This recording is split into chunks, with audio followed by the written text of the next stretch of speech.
What's the bleeding crack? What's the story? I'll fucking tell you what the story is. 1-0 to the Gunners. We're fucking flying. Happy bleeding days. I'm fucking celebrating and all. Telling you, fucking what a victory. We needed that big time. That was a fucking big win. And fair play. Look, we grounded out. I was very nervous even coming into the second half, and especially then when Xhaka got the yellow card. My nerves were gone. You know what I mean? But look, I'm going to have a fan reaction. We're just going to invite a few guests in here, and we'll start with this young man who was in the gap first. What's the story, Elliot? What's happening, man? Oh my God, so close, man. I thought there's a few moments there I was getting a bit nervous, but we got there in the end. Yeah, great goal from Saka. What a player, man! Unbelievable. And yeah, defense was pretty good today. Not our best game this season, but yeah, I'm happy with the 3 points as always. Well, look, we'll start from let's say the starting lineup. What did you think? Were you a bit nervous with Leno starting, or what was your feeling? Yeah, I was very nervous with Leno because obviously, he's not our regular goalkeeper anymore, and I was thinking, he's not a bad goalkeeper, but you know what it's like coming back to the team for a first time in a long while. It's going to be difficult, and I think he did very well today. Obviously not as good as Leno still, but as Ramsdale, but yeah, he did okay today. Yeah, he did. I thought I was nervous as well because I was thinking we're going to play it out from the back, and I says maybe look, his goalkeeping ability may be okay, but playing out from the back and stuff like that can get you, like, you can get caught out quick enough. You know what I mean? But yeah, no, he did really well today, I must say. Who else stood out for you? I was thinking Partey and obviously Saka were brilliant today. Who did you think? Yeah, I'll say Smith Rowe, I think, played pretty well for his first start in a while as well. And yeah, did very well today. Well, the whole team played pretty well. Obviously Xhaka got a yellow card again, which is a bit frustrating, but that's what he does. That's what he does now. So. Were you nervous? Were you?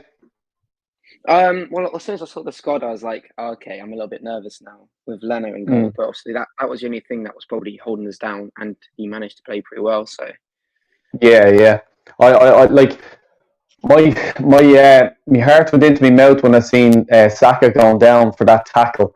What did you make of that whole sort of, like, should John McGinn have got a yellow red? Mings, should he have got a yellow red? To be fair to Mings, he did get the ball, I'm pretty sure, but it was quite a harsh tackle on Saka. I feel like if he didn't get Saka that much, he probably wouldn't have got a yellow, but yeah. I think because he hurt Saka, he got the yellow for it. Yeah, and he was down for a while. I thought, oh no, don't tell me there's an ankle done in there, because he's the one player that we really need for the run up to the end of the season, The goal he took was class, He had a few bodies to go through, and he got it.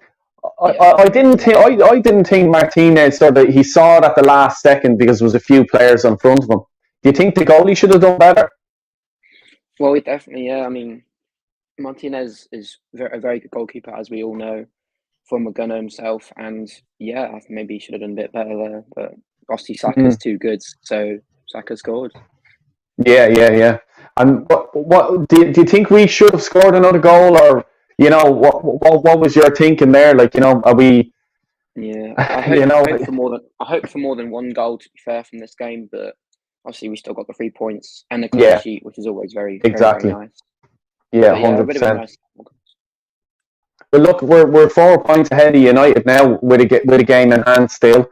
Our next game is Palace and then Brighton. Are they winnable games to you? 100%. Yeah, I don't see why not. Both should be 3 points, but Brighton's a team. Well, both teams really struggled against, to be fair. Because Brighton has got obviously the more play situation, Yeah, I know what you mean. We have the international break now, and it's just fingers crossed for none of our players come back injured or anything like that, because that's always it's a pain in the backside, if one of them do come back. Just on the substitutions, then, how did you think? Like when Pepe came on and Eddie and Rob Holding as well. Rob Holding probably didn't have much time to sort of not really contribute too much to the game, but obviously Pepe, as always, he's doing pretty well for us at the moment. And Eddie, I mean, very fairly average, but again, nothing too bad. Nothing, didn't do anything horrific, so it was all right in the end. And finally, when the free kick, the very last free kick, and you see Martinez coming up, could you see the headlights being written? I was actually stressing out. I was like, this can't happen now. Like, please, I could just see him doing somersaults and up to the away fans, like, Adebayor-esque. Look, Elliot, thanks a million for coming on, mate. And do you want to do a shout out for yourself there? Yeah, just follow my Instagram at @ddcree_. There it is, written there, yeah. And you're still doing the DJing, I see. Oh yeah. Big up, keeping an eye on you, pal. All right, take care, and thanks a million for coming on. Thank you very much.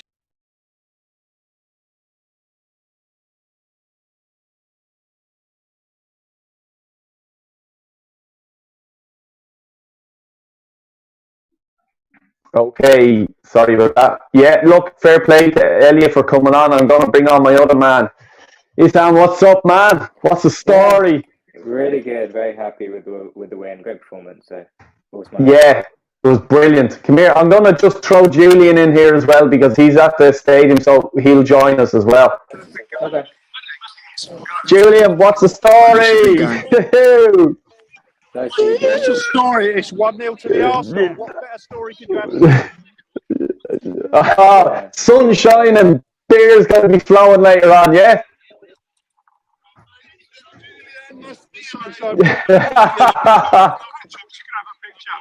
I just got to do a picture with Yeah, no problem, mate. How you doing? Yeah. Just give me a moment, Del. I'm from Birmingham. Yeah, no problem. I used to live in Birmingham. Jesus, what it's like to be a celebrity, what? Yeah. I'd like to say it's something I'm not used to. Not bad. Nice meeting you. Yeah, fabulous. The final whistle was fabulous.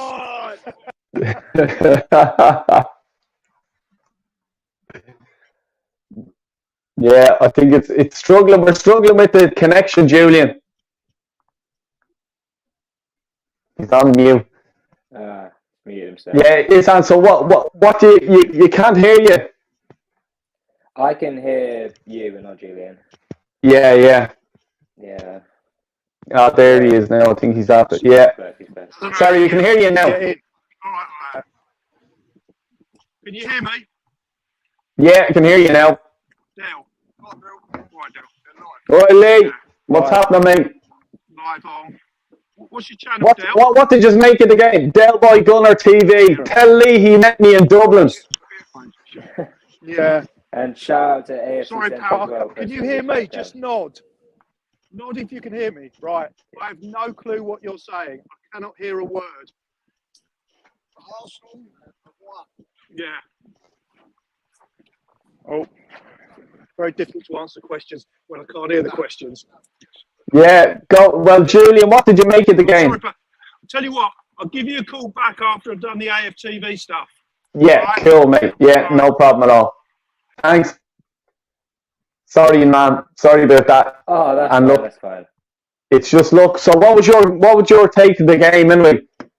I think it feels like a bit like first half FC last couple of games. First half dominated.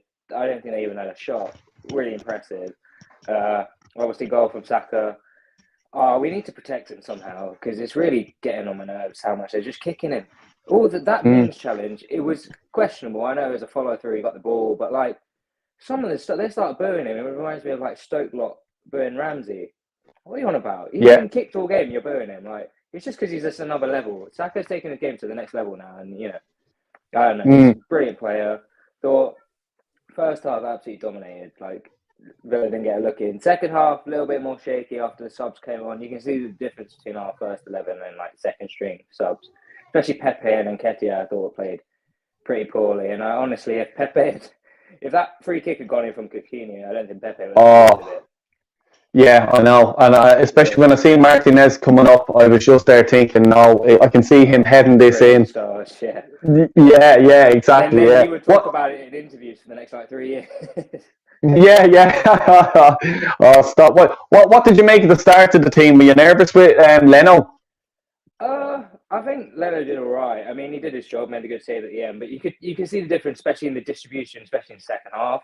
Because Ramsdale, when he boots it, he does pick out a man. You can see roughly who he's going to try. He doesn't always make it to the person. He either plays it short or he'll like boot it long, but to someone's feet. Whereas Leno, he's just kicking it to Emi.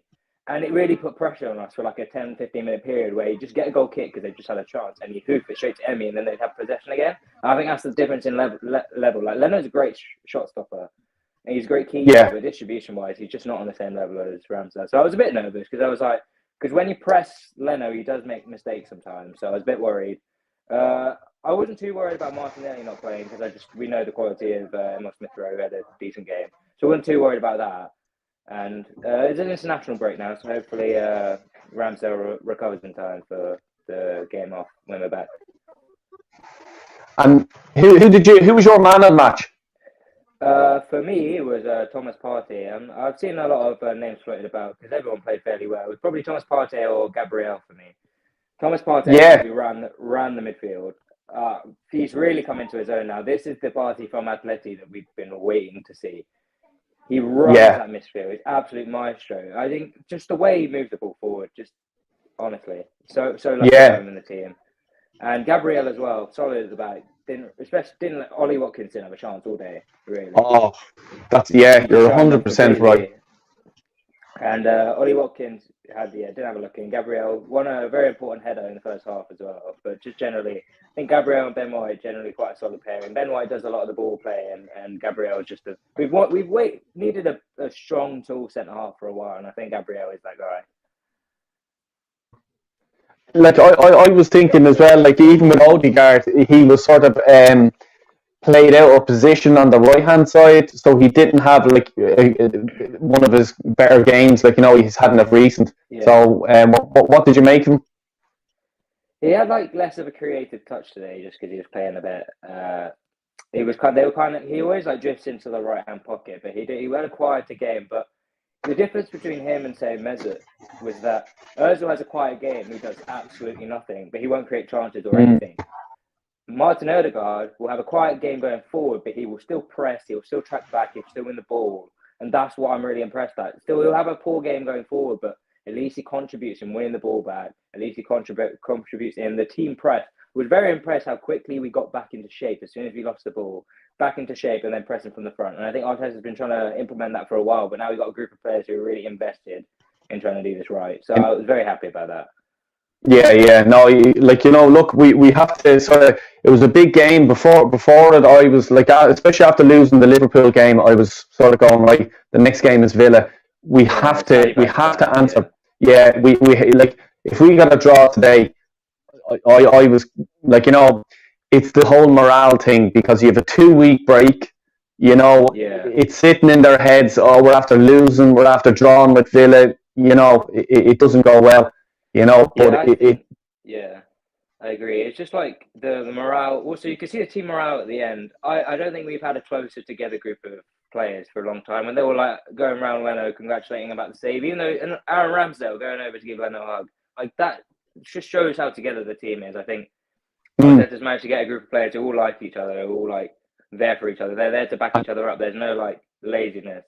I think in general they're all quite friendly group of players, and I think a lot of I haven't been in love with an Arsenal team for a long time, and I'm getting there because I've never really. If I'm watching like Socrates and Mustafi playing at centre half, I don't even want to switch it on. Sometimes I'll just be like, brilliant. We're playing City. You see a backline of like Socrates, Mustafi, like Lichtsteiner. It's just like, God, do I even want to switch on the telly and watch us lose 5-0 or something? Not really. Now I get excited to watch the Arsenal play again, and it's just exciting times. A lot of the players are really young as well.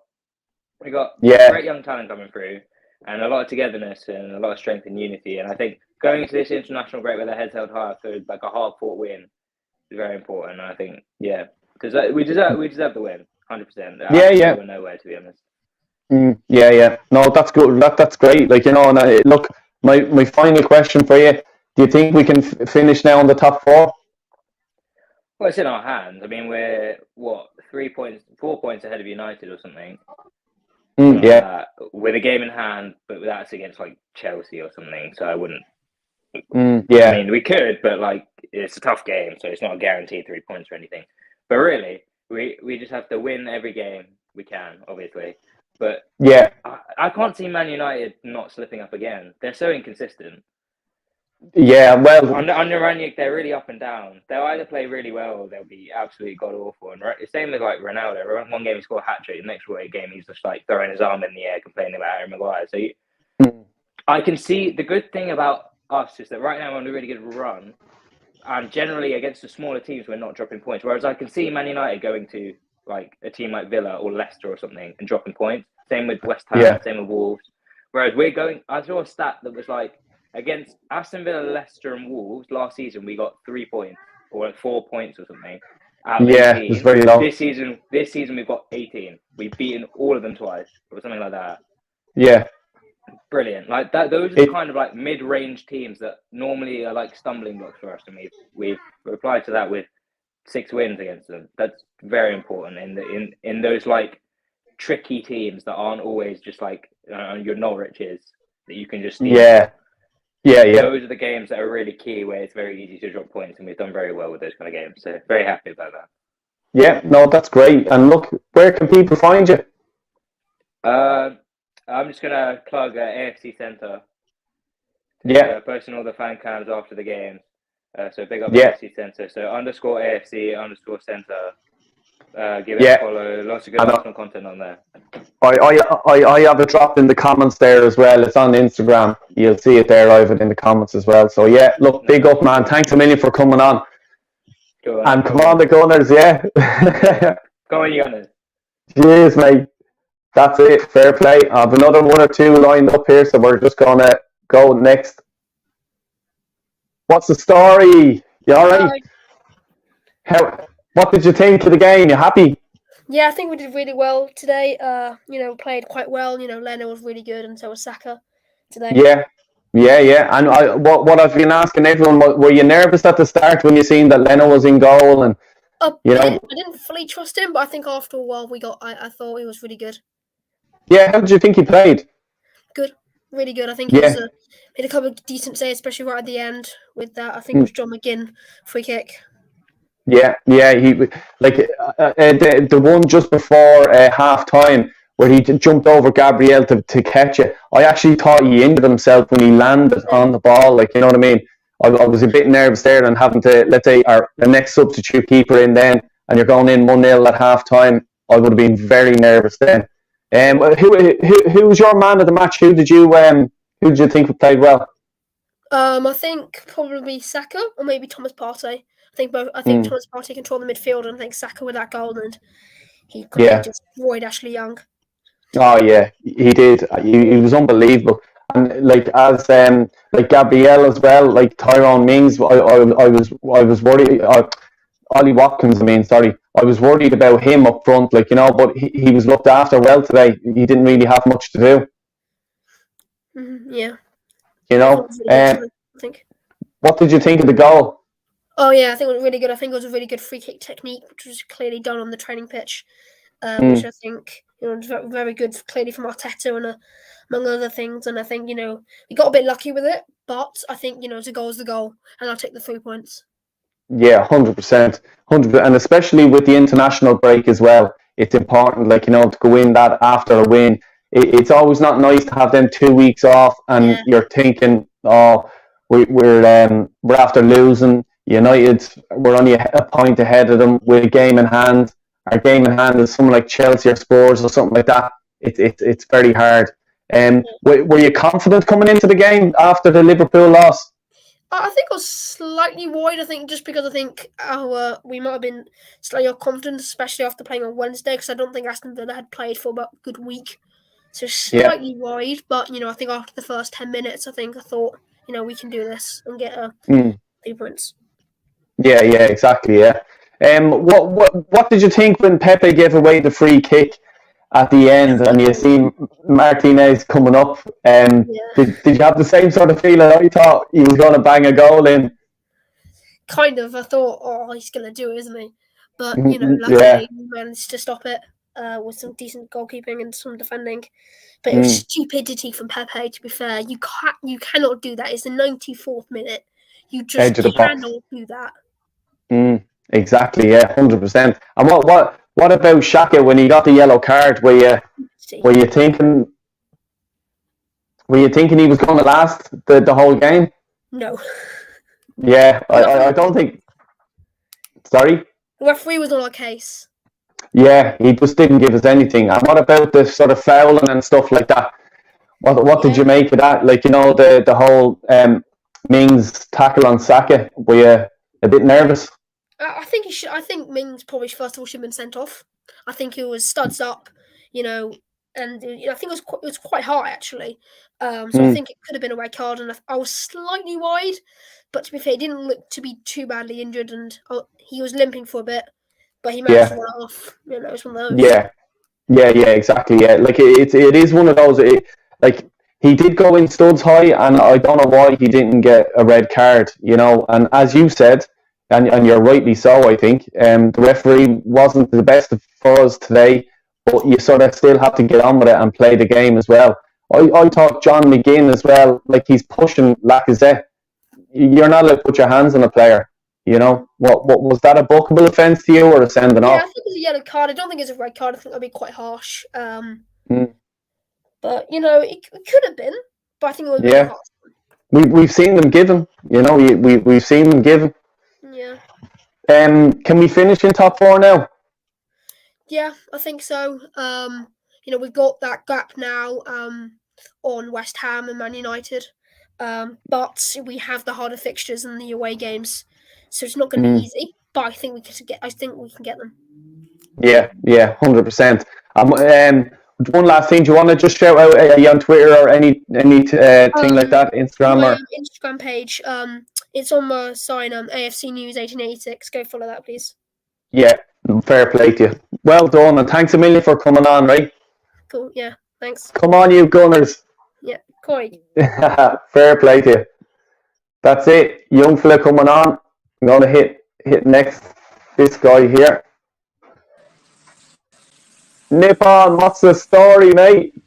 What's the crack? What's the bleeding story? Not much. I'm actually on my way to the barber's to get my hair trimmed. Well, I wasn't going to say it.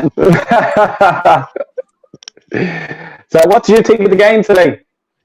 Well, as a neutral, I think you guys deserve the 3 points. Although you weren't playing your best. But that's the sign of good teams. That you win ugly. Winning ugly is part of having good teams. Like, for example, Liverpool went through to the quarterfinals of the Champions League. Were they good over the course of 2 legs? No. Exactly. I'd say at points, Simone. I'd say at points, not the whole game. I'd say at points in the first leg at the. Where was it? At the San Siro. I think Simone Inzaghi out-tactic Klopp in quite a few areas in that game. But that's what champions do. They play ugly and they still win. Well, even Chelsea done it as well. For a few years, especially under Mourinho, he always got the results he needed. And even if he was playing the big teams, he'd always don't lose the game, at least draw. So that your opposition doesn't get ahead of you. What did you see the sort of the foul and Mings on Saka today? The studs gone in. What did you make of that? Did you think it was a red card or a booking or? I've said this so many times on so many podcasts that Tyrone Mings, he is one of the most useless defenders I have ever come across. He is one of the few defenders I would actually take Harry Maguire over. Oh, That's how bad he is. Jesus. Honestly, Yeah, you serious? Yeah. That's how bad he is. I'd rather have Harry Maguire instead of him. Oh my God. That's saying something. You know, that's something else. What did you think? What did you think of the goal? Did Saka take it well? Yeah. Or fluky goal or? I didn't watch. Look, I didn't watch it because I had my phone, so I can't do two things at once on the phone. Yeah, I know. Yeah, and you're getting a kick in here. Look, Mings over Maguire. Wow. You know, just going to read out a few of these. Okay. This is garbage. Take your pick. Yeah. You're not going to get gold out of either of them. Put it that way. Well, exactly, yeah. Do you think now that Arsenal can get a top 4 with that win? Like, do you think it's a crucial win? It's yours to lose, put it that way. Look, it would be very Arsenal-like to go on a winning run and then bottle it on the final day of the season. I wouldn't put it past Mikel Arteta to do that, but I do think you are going to get the 4th place now. Yeah, look, as you did say, it is an Arsenal thing to do, all right. Like, you know, but look, there's still a lot of football to go. Like, I still think we're going to drop points, definitely, and United will, and West Ham, and, like, you know, Spurs. But they're probably going to try and build it up for a Spurs Arsenal showdown at some stage. We have to play. I think the North London derby will be a top 4 decider, in my opinion. Yeah. If Spurs win the North London derby, Arsenal are out of the top 4 race, in my opinion. Yeah, it's. You know what I mean? You know. Yeah, no, of course, yeah. You're completely. Yeah, you are right. Like, you know, because it's weird the way they haven't put up when that fixture is going to be. So they'll probably just throw it in there, let's say, in about 2 or 3 games' time when it's pretty close. And let's say if Spurs are getting in a run and they're after winning a few games and they're getting closer, all right. So they'll definitely put it in for that. It may not be even the end of the season, you know? Yeah. I asked this question on the Vibe stream you did last night, which unfortunately you weren't allowing that many people on. What were your thoughts on Arsenal fans having a meltdown? Well, they're Muppets, really, over Antonio Conte putting Mikel Arteta in his place. Well, I agreed with Conte, you know, like, because if we're going to be going into Europe, you're going to be playing games midweek and you're going to be playing games at the weekend. You'll have FA Cup coming up then, and you'll have Carling Cup and stuff like that. So there will be a bit of congestion. So I don't see why Arteta was moaning about it. And, like, you know, why were the Arsenal fans moaning about that? A few years ago, we used to always have these games. And that's sort of I don't understand why. Like, why are you moaning for? If you want to be a top club, you have to play all these games. Like Arsenal, Liverpool, just before we played them, they had so many games in 12 days or something like that. We had 2. You know, that's what you want to be, playing more games, you know. And Klopp even said it. He goes, well, this is what you have to do, isn't it? You know, if you want to stay mediocre and just play your 1 game a week, then don't go into Europe and don't play it. I was at. Yeah, the question you asked me earlier on about the Harry Maguire, let's say winning something at Spurs, or, you know, Declan Rice winning the World Cup for England. Harry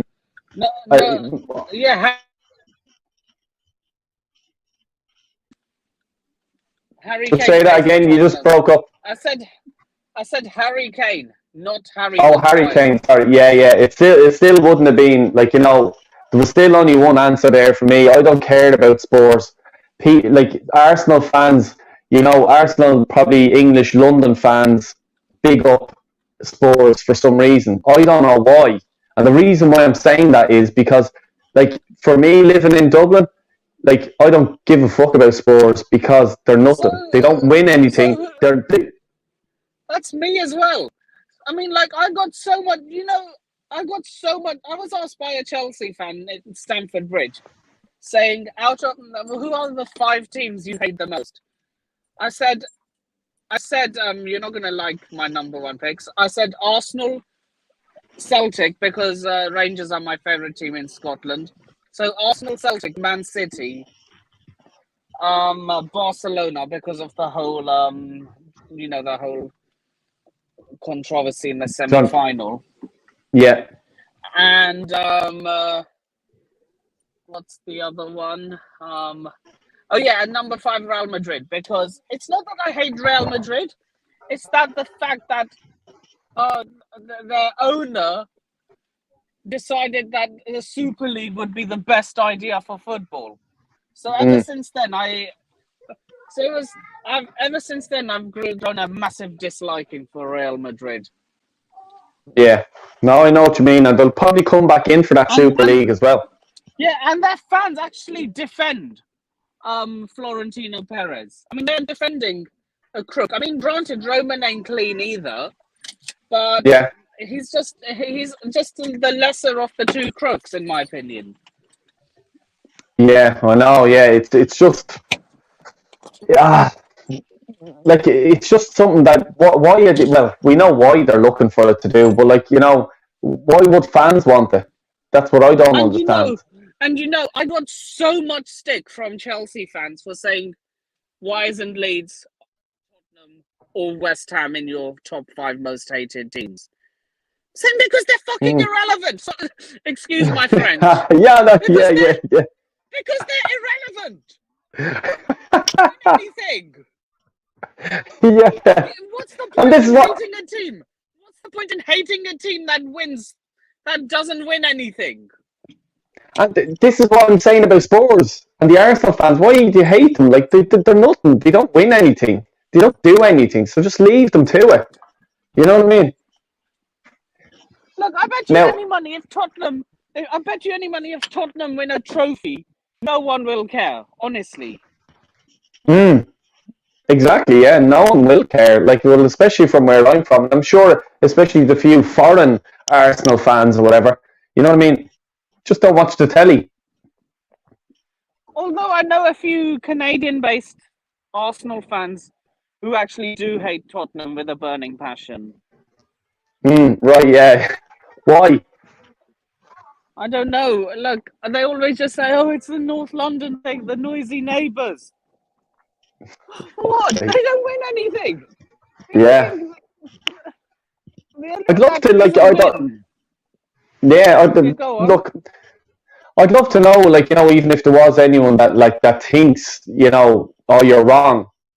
Maybe I am wrong. It's just my opinion. Now, as I say, I'm a foreign fan, so, they don't give a fuck. I don't give a fuck to them. Like, my rival would be Liverpool, Man City, Chelsea.